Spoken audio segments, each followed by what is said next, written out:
What are the general tips to keep your data and system and computing devices safe from cyber crimes?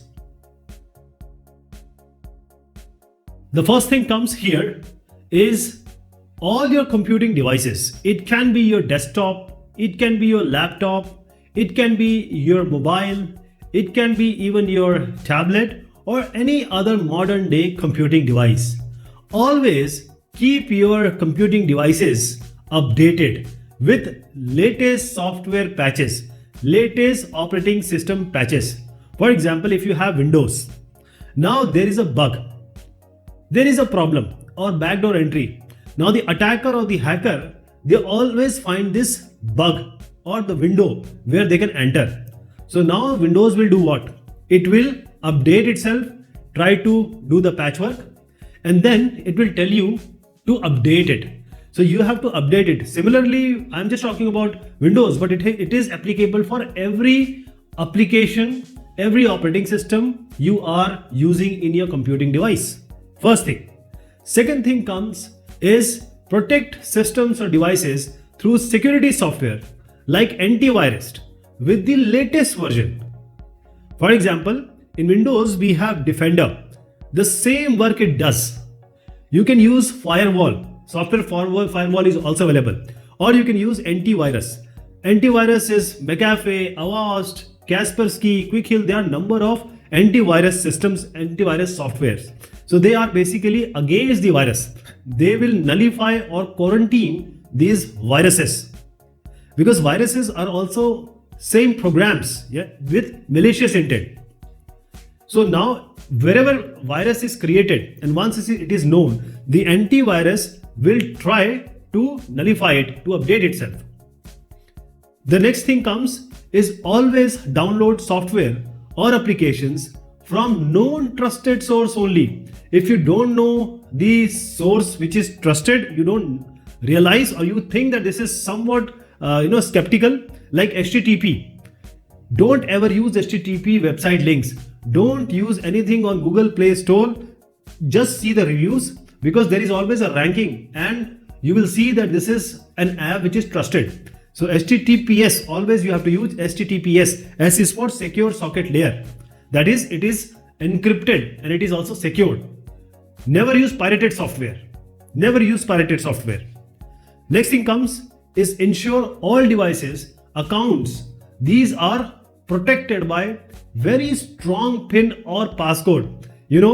Don't ease yourself by putting smaller or memorable kind of passcode because ultimately it's going to affect you only. Always use small and capital characters, means combine them. Then from 0 to 9 you have to use digit also, and then these special characters which are difficult to crack. So combination of this is always advisable. Never ever share your PIN or password with anyone else. Do not share your network, net banking password or one-time password or ATM or phone banking PIN or even the CVV number on the back of your credit card or a debit card with anyone who claims to be an employee or representative of the bank. Even if he is quite convincing that he is from the bank, say, sorry sir, I am not interested. I can come to your bank, don't worry. Your PIN, your OTP, your CVV is the security measure which is given for you for these attackers not to affect you. So never ever in any condition, if someone asks, an application asks, don't ever share this. Next thing comes for your safety is always change the default admin password on your Wi-Fi router with as strong possible password known only to you.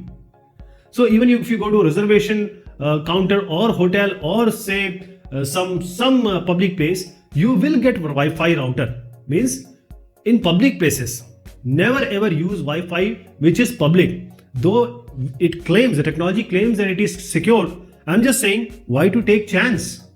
When it is really necessary, then do it. Otherwise, if it is your Wi-Fi, because Wi-Fi is accessible till 100 meter or sometimes 150 meter also. So the password, if somebody knows, they can take care, they can come into or infiltrate into your system. Along with this, they can use your internet services to do something somewhere else.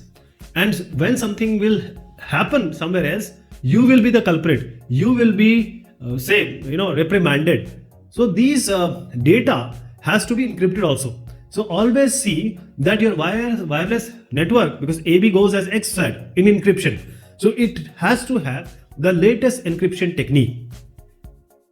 The next thing comes is, as I just mentioned, public Wi-Fi risk.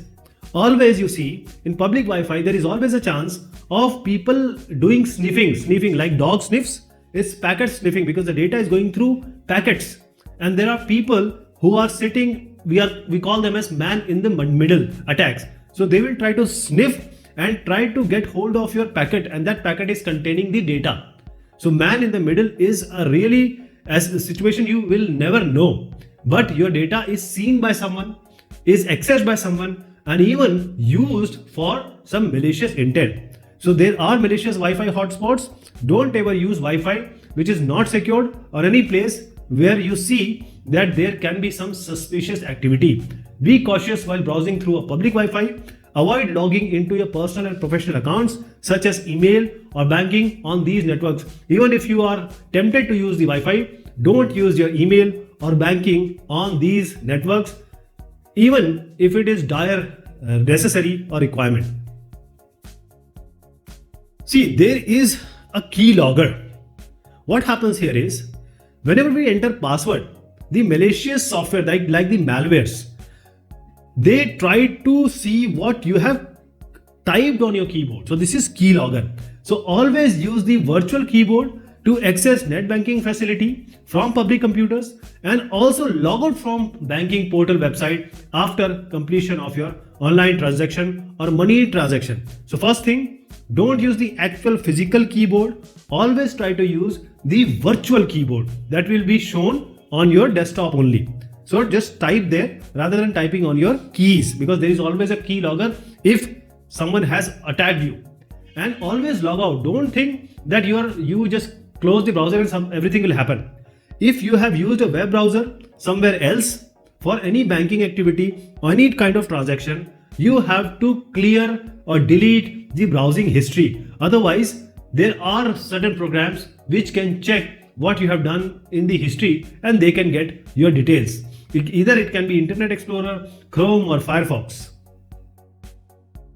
The next very important thing is email. Now we are doing everything on email. We are, say, formally or informally. So you will get email which will be seen very trusted. You will realize, oh, it's a trusted email. But they will say, click this link, click this photo or image, and then this link is malicious link. So do not open email just without doing the virus scans. Okay. Next thing comes is identity proofs. Identity proofs are important. They can be used.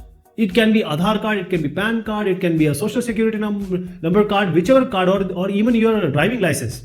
Don't share it to any unknown person. Even a person, if he or she is forcing to share this information, just get a photocopy or a scan copy, and then you put a watermark like photocopy. You can write photocopy or not for this purpose. Every phone is unique on this globe. So every phone has a unique number that is called IMEI number. Please remember IMEI number. For an iPhone, it's a 15 digit number.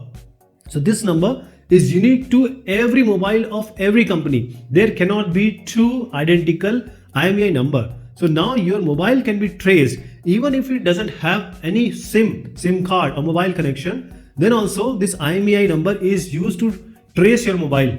So even if you have this, sometimes you can press this *#06#, or even in Android, you can go to the settings, you will find IMEI number there. You don't have to type also. It's already given. So just keep it safe, write it somewhere or note it somewhere, so that if somebody has stolen your mobile and he is using his own SIM card, then he can be tracked. The cell phone stolen can be retrieved through this IMEI number.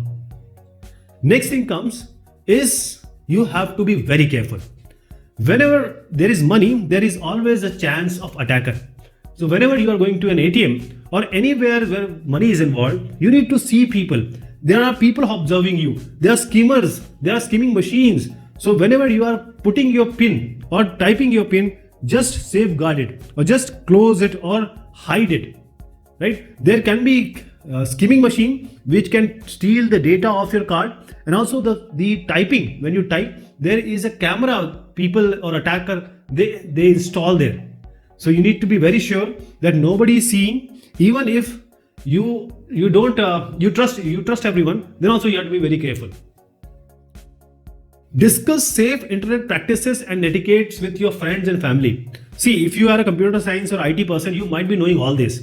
So you need to tell these, or you can say mouth publicize the all aspects to your friends, family, and especially the children, that how you need to behave, what you have to do, what you have to do. So internet safety is the act of staying safe online, and the whole family can practice it. Now coming to the credit card. Now do not save your credit card or debit card or bank account detail in your e-wallet. Now e-wallet are claiming that it's super safe, but I am just suggesting that why to do it.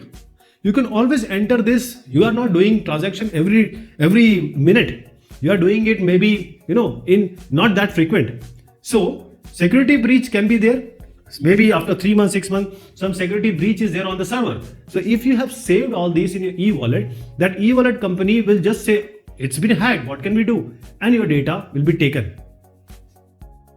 Next thing comes is, unfortunately, if it happens, cybercrime happens, or you are affected, then you have to inform authorities immediately. First, there will always be a police station near you, vicinity. Go to the police station, tell the problem, take an application, write everything about you and what is the offense, and just make sure that you get a copy, that is receiving copy. If you want to do it online, that is, you can in India, you can use National Cybercrime Reporting Portal. This is cybercrime.gov.in. So it is there. There are 2 sections. One section is for women, children, girls. That is, now anyone can report. You don't have to tell your identity. Anonymously, you can report for some other person. But if you don't want to use it, there is another section where other types of cyber crimes you can file here. There is a pan-India number also, helpline number, which is 155260. This is very helpful, and it will give you all the information, what has happened and what you can do, and the suggestion where you can be safe. So just be safe, try to follow all these guidelines. Thank you so much. Take care of yourself.